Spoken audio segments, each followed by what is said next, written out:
तो दलित जितने भी होते हैं, दलित के घर में देखिएगा कि महिलाओं का शोषण कितना ज़्यादा होता है। दलित घर में जो पति होते हैं पी कर आते हैं और महिलाओं को के साथ मारपीट करते हैं, इसमें ये सब जानते हैं। हम ये नहीं कह रहे कि नीतीश कुमार दोषी नहीं है। नीतीश कुमार तो नीतीश कुमार को आवाज उठाना चाहिए, मोर्चा निकलना चाहिए, आंदोलन में बैठना चाहिए, धरना में बैठना चाहिए, लेकिन ऐसा नीतीश कुमार तो नहीं कर पा रहा है। एग्जाम्पल दें, जंतर मंतर पे कभी चले जाइएगा और देखिएगा वहाँ हर रोज धरना होता है और कितने की बातें सुनी जाती हैं। अगर कोई मुख्यमंत्री धरना देता है तो उसका इफेक्ट जो है ना ज़्यादा पड़ता है। मैम आपको पता होगा शायद। हम मानते हैं आपकी बातों को, मुख्यमंत्री धरना देता है, लेकिन फिर मुख्यमंत्री धरना देने चले जाएंगे तो बिहार का क्या स्थिति हो जाएगा। फिर पार्टी बिहार में आई है, लेकिन हाँ गठबंधन के माध्यम से लेकिन आया ना, लेकिन किसी का भी ध्यान इसकी ओर आकृष्ट नहीं हुआ। एक स्टेडियम भी पटना में बनने का बात हुआ था, जिसको लेकर राजगीर में चले गए नीतीश बाबू। अचानक से 2023 में जब लोकसभा चुनाव सर पे है, 6 महीना बचा हुआ, तो उनको महिलाओं का याद आ गया। प्रशासन बेच रहा है दारू। मुजफ्फरपुर का वीडियो वायरल हुआ, आप देखे हैं? नहीं देखे हैं? मुजफ्फरपुर में प्रशासन तस्करी कर रहा था। जो शराब पकड़ा गया था उसी शराब को फिर तस्करों को, माफिया को बेच रहा था प्रशासन। और वीडियो जब वायरल हुआ तो 4 को सस्पेंड भी किया। लेकिन गृह मंत्रालय तो नीतीश कुमार के अंदर में, तो उसको तो स्टिक लेना चाहिए ना। प्रशासनिक व्यवस्था बिहार में बहुत कमजोर है, इसमें कहीं से दो राय नहीं है। यही वजह है कि बिहार में अभी जो है इतनी सारी हत्याएं हो रही है, इतने सारे रेप हो रहे हैं और क्राइम कहीं ना कहीं बढ़ने का वजह क्या है? तो प्रशासनिक व्यवस्था में लूज था। हम लोग गांधी मैदान में हैं और हमारे साथ जो है बेबाक अंदाज से और बेखौफ अंदाज से बात रखने वाली खुशबू जी है, और इस बारे में हम लोग बातचीत का सिलसिला शुरू करेंगे कि सांसद में, जो नए सांसद में मोदी जी महिला आरक्षण बिल पास किए हैं, इस मुद्दे में खुशबू जी से बातचीत करने का सिलसिला शुरू करेंगे। तो चलिए बिना टाइम गंवाए हुए बातचीत का सिलसिला शुरू करते हैं। मोदी जी जो है महिला आरक्षण बिल न्यू सांसद में पास किया है, तो क्या आपको लग रहा है कि इस बिल के माध्यम से गृहिणी को आगे बढ़ाने का एक अच्छा सोर्स है? देखिए, गृहिणी आगे बढ़ाने का अच्छा सोर्स है, लेकिन इससे सारी गृहिणी आगे बढ़ जाएगी इस बात की कोई गारंटी नहीं है। ऐसा हम इसलिए कह रहे हैं कि आज भी हमारे गांव समाज में जब आप जाइएगा ग्रामीण क्षेत्र में, तो दलित जितने भी होते हैं, दलित के घर में देखिएगा कि महिलाओं का शोषण कितना ज़्यादा होता है। दलित घर में जो पति होते हैं पी कर आते हैं और महिलाओं को के साथ मारपीट करते हैं, इसमें ये सब जानते हैं। जहाँ पे शिक्षा की जागरूकता कम है, जहाँ पे अशिक्षित महिला है, जहाँ के लोग अशिक्षित हैं, वहाँ पे भी महिलाओं का शोषण होता है। कुछ हद तक होगा, लेकिन हमारा देखिए, एक सरकार का क्या काम होता है कि सबके लिए काम करना, एक के लिए तो नहीं करना। अगर 140 करोड़ जनसंख्या है, उनमें से अगर मान गए कि 20 करोड़ अगर जो महिला है, तो 20 करोड़ को सबको सांसद तो नहीं बना सकता है। कुछ हद तक तो अच्छा काम किया है ना। की बात नहीं है। अगर कोई भी चीज बांटा जा रहा है, अगर हम महिलाओं के लिए बांट रहे हैं तो हम सबके लिए बांटेंगे ना। सबके लिए। अगर हम कुछ चीजें दे रहे हैं, अगर जैसे आयुष्मान भारत कार्ड बनने की योजना निकली, तो सभी गरीबों के लिए है। जितने भी बीपीएल से नीचे के लोग हैं सबके लिए है ना। एक के लिए है और एक के लिए नहीं, ऐसा तो नहीं है। किसी वर्ग के लिए है, किसी वर्ग के लिए नहीं है। बीपीएल कार्ड का जो बात की आप, जो बीपीएल तो अमीर लोगों को दिया ही नहीं जाता मैम। हम अमीर की बात नहीं की, हमने कहा कि बीपीएल जैसे आयुष्मान कार्ड बना, उसमें भी जो बिलो पॉवर्टी लेवल, जो गरीबी रेखा से नीचे जो लोग आते हैं, उसमें अगर कुछ को मिलेगा और कुछ को नहीं मिलेगा तो वो गलत होगा ना। फिर सवाल उठने शुरू हो जाएंगे। अगर जैसे गैस दिया गया, कुछ महिलाओं को मिलता और कुछ महिलाओं को नहीं मिलता, तो सवाल खड़े होते कि नहीं। आप हमारी मोटिव नहीं समझ रहे। हम ये कहना चाह रहे हैं कि जो बिल पारित किया गया है, उस बिल में और ज्यादा संशोधन करने की जरूरत है। क्या संशोधन करने की जरूरत है? जैसे आपके हिसाब से कि अभी जिस हिसाब से मान के चलिए कि महिलाओं को बोले कि महिलाओं को 33% आरक्षण है, लेकिन बहुत सारे वर्ग के अभी जिस हिसाब से backward, forward, EBC, SC, ST, general category में हमारे समाज एसटी और एससी को जो है 84 और 76% दिया गया है। तो पहले तो वो भी नहीं मिल रहा था, अब अगर मिल रहा है तो क्या मतलब गलत हो गया? और तो अच्छा हुआ ना। आप नहीं समझ रहे हैं हमारी बात को। यहाँ पे पहले देखिए, पहले तो अभी तक हमारे पूरे भारत वर्ष में जातीय जनगणना आज तक नहीं हुई है। तो पहले तो आंकड़ा ही, जितना आंकड़ा आप गूगल पे देख रहे हैं वो गलत है।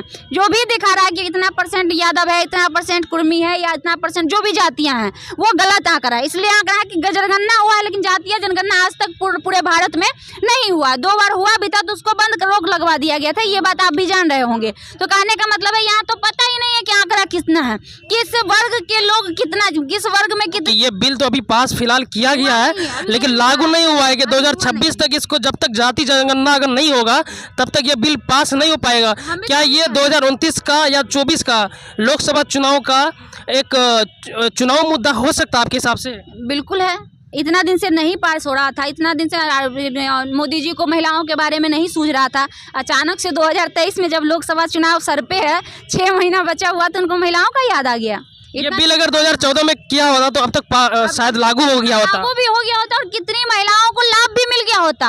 बहुत सारी महिलाएं हैं जो शोषित हैं, जो वंचित हैं, जिनको समाज में नहीं मिल पा रही है वो अधिकार, वो मिल चुका होता, हमारा देश और भी आगे होता। लेकिन उस समय जब ये जीत कर आते हैं जिस साल, उनके अगले साल ही इतनी अच्छी अच्छी चीजें लानी चाहिए। ये 4 साल तक ये हमको यही समझ में नहीं आता है कि जितनी भी पार्टियां होती है, जितने भी नेता होते हैं, 4 साल सोए रहते हैं और लास्ट साल जो चौथा आखिरी साल होता है उसमें इनकी नींद कैसे खुल जाती है। उस समय कैसे इनको याद आ जाता है कि अच्छा ये काम करना है, अच्छा वो काम करना है। बाकी 3 साल अब कहाँ चले जाते हैं। चौथे साल के एंडिंग में जब 5वें साल चुनाव आने वाले रहता है तो इनको बहुत सारी चीजें सूझने लगती है। बाकी 3 साल आप कहाँ रहते हैं? 3 साल कौन से बिल में आप रहते हैं? उस समय क्यों नहीं निकल कर सामने आते? उस समय आप जनता का क्यों नहीं देखते कि जनता आपकी किस हाल में है, कैसे कितना गरीबी है, कितना रोजगार है, कितनी। लेकिन चलिए हम लोग बिहार के बारे में बात कर लेते हैं कि मुख्यमंत्री नीतीश कुमार जो है शराबबंदी को लेके बहुत ही कड़ा स्टिक लिया था, लेकिन अभी जो है पटना का हाल ऐसा हो गया कि होम डिलीवरी शराब मिल रहा है। क्या ये सरकार का नाकामी या पुलिस प्रशासन का नाकामी है आपके हिसाब से? आपका क्या ओपिनियन है इसमें? पटना में ही नहीं, पूरे बिहार में शराब खुलेआम बिक रहा है और जहाँ पे विदेशी शराब नहीं बिक रहा है वहाँ पे लोग घरों में शराब बना रहे हैं। आप नीतीश कुमार की बात की, नीतीश कुमार के नालंदा जिले के का वीडियो हमारे पास कल परसों कोई आदमी भेजा है, हम आपको बोलिएगा तो हम आपको वीडियो भी वो वाला भेज देंगे।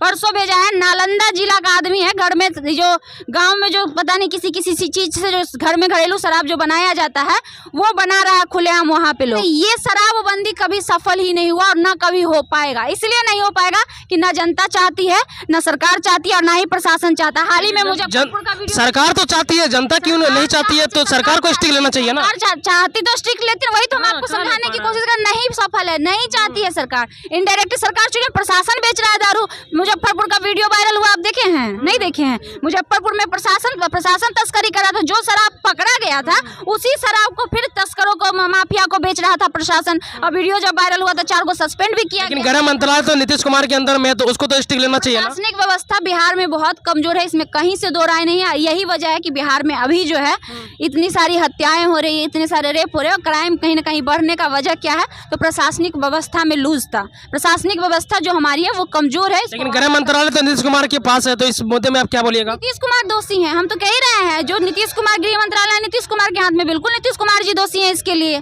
बिल्कुल दोषी हैं। कहीं से कोई दो राय नहीं है कि अगर बिहार की प्रशासनिक व्यवस्था कहीं से भी कमजोरी, इसमें कमी आ रही है, उसके लिए माननीय मुख्यमंत्री नीतीश कुमार दोषी हैं। कहीं से दो राय नहीं। 26 दल एक साथ हो गया इंडिया गठबंधन। क्या इंडिया गठबंधन बीजेपी को कुछ प्रभाव दे पाएगा पूरे हिंदुस्तान के अंदर लोकसभा चुनाव का? जब जिस दिन नामाकरण हुआ उसी दिन से प्रभाव दे रहा है। एगो नाम को हटाने के लिए पूरा बीजेपी भिड़ा हुआ है कि भाई इंडिया का नाम बदल दो। यहाँ तक कि अब इंडिया के नाम पे सवाल उठने लगा है, जिस नाम को लेकर आज तक किसी को आपत्ति नहीं हुआ था पिछले 70 सालों में, आज उस नाम से लोगों को आपत्ति होने लगी है। तरह तरह के बयान दे रहे हैं, बोल रहे हैं इंडिया नाम अंग्रेज का दिया हुआ है, फलाना है, ढिमकाना है। बिहार का खेल व्यवस्था के बारे में हम बात कर लेते हैं कि 18 साल से नीतीश कुमार जो है राज कर रहा है और 12 साल से जो है लालू का परिवार राज किया। तकरीबन 30 साल से इस दोनों परिवार के पास जो है सत्ता रहा बिहार का। लेकिन किसी भी मुद्दे में बात कीजिएगा बिहार में, तो बिहार में बहुत ही ठप है। जैसे खेलकूद के मैदान में एक भी इंटरनेशनल स्टेडियम नहीं है जो बिहार का बच्चा जो आगे बढ़ के उसमें कोई भाग ले सके। जैसे कि अभी इंटरनेशनल खेल में जो है ईशान किसान बिहार का है, वो भाग ले रहा है। अगर और भी ऐसे स्टेडियम रहता तो और ज़्यादा तादाद में जो है जा पाता इंटरनेशनल मैच में। इस बारे में आपका क्या राय है? देखिए, इस बारे में अगर हम आपको बोलेंगे तो शायद कुछ लोगों को लगेगा कि हम आरजेडी के सपोर्टर है। अगर आप लालू सरकार की बात कर लीजिएगा तो लालू जी कलाकारों का बहुत कदर करते थे और हमेशा कलाकारों उसके लिए कुछ कर नहीं पाए, नहीं करते थे। उन्होंने प्रयास भी किया था, हमेशा कलाकारों को सम्मानित भी करते थे। और याद करिए लालू जी के सेशन में ही, जब लालू जी थे उस समय यहाँ पे गंगा का अथी प्रोग्राम हुआ करता था, जब सिलेक्शन हुआ करता था पहले, जैसे अभी इंडियन आइडल होता है ना, वैसे पहले बिहार के इसी गांधी मैदान में हुआ था। उसको क्या बोला जाता है? सुर संग्राम। याद करिए, इसी गांधी मैदान में सुर संग्राम हुआ था, जिसमें बिहार के भी आलोक कुमार थे और यूपी के मोहन राठौड़ थे। दोनों का सिलेक्शन हुआ था, वो दोनों चैंपियन हुए थे अपने अपने में। और उसमें लालू यादव जितने भी थे उस समय के, जितने भी नेता लोग थे, सब सम्मिलित थे। उस समय कलाकारी को ध्यान में रखा जाता था, हालांकि उस समय खेल कूद का उतना स्कोप नहीं। 1969 में मोइनुल हक स्टेडियम का जो है स्थापना हुआ राजेंद्र नगर में, लेकिन वहाँ पे जो है कई इंटरनेशनल मैच भी हुई है।